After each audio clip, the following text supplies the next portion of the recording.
नमस्कार मंडळी, श्री स्वामी समर्थ. 12 ऑगस्टला 2026ला मंगळवार आहे. या दिवशी दीपामावस्या आहे. श्रावण महिन्यातील पहिलीच अमावस्या म्हणजे दिव्यांची अमावस्या असते. आजच्या दिवशी घरातील सर्व दिवे पुजले जातात आणि प्रकाशाचे स्वागत केले जाते.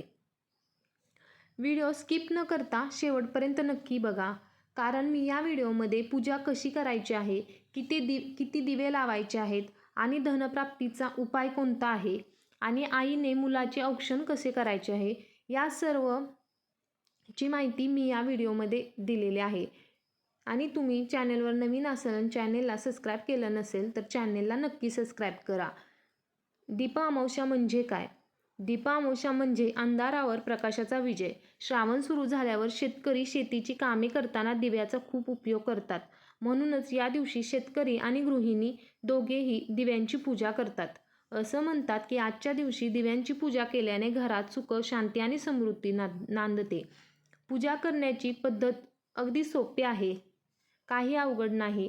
सकाळी लवकर उठायचे आहे, घर आणि देवघर स्वच्छ करायचे आहे, स्नान करून स्वच्छ कपडे घालायचे. वर्षभरातील आपल्या घरात जेवढे सर्व दिवे, समया, नंदादीप, कंदील, लामण दिवे घासून पुसून घ्यायचे आहेत. एका पाटावर नवीन वस्त्र घाला, त्यावर सर्व दिवे रांगेत मांडायचे आहेत. मध्यभागी मोठी समई किंवा नंदादीप असेल तर ते ठेवायचे आहे. सर्व दिव्यांना हळदी कुंकू लावायचं आहे. फुलं आणि अक्षता वाहा.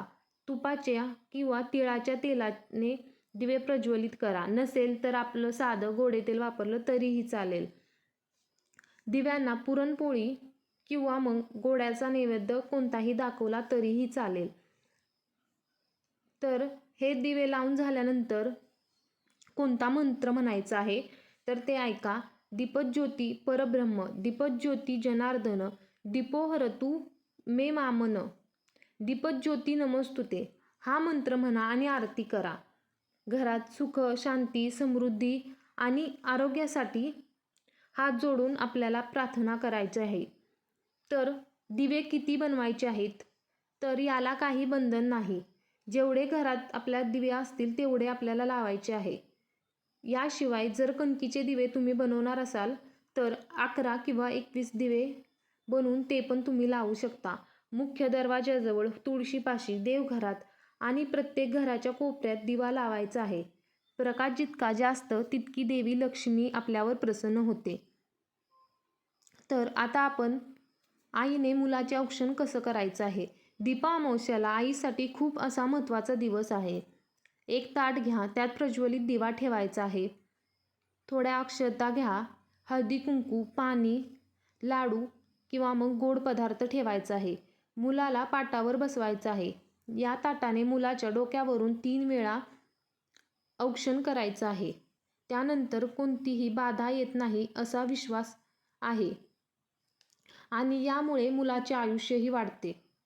तर धनप्राप्तीसाठी कोणता प्रभावी उपाय आहे हे सांगते. पैशाची अडचण असेल तर हा उपाय तुम्ही नक्की करू शकता. संध्याकाळी प्रदोष काळात मुख्य दरवाजाजवळ दोन्ही बाजूला तुपाचे 2 दिवे लावायचे आहे. प्रत्येक दिव्याजवळ 1 नाणे आणि थोडे तांदूळ ठेवायचे. हात जोडून माता लक्ष्मीला घरात येण्याचे आवाहन करायचे आहे. जर हा उपाय तुम्ही मनोभावे केला तर आर्थिक अडचण दूर होणार आहे. तर मंडळी, 12 ऑगस्टला दीपामावस्या आहे. तुम्ही नक्की साजरी करा. यातील एक तरी उपाय तुम्ही नक्की करून बघायचा आहे. तुम्ही किती दिवे लावणार आहात आणि ते कोणते लावणार आहात कमेंटमध्ये नक्की सांगा.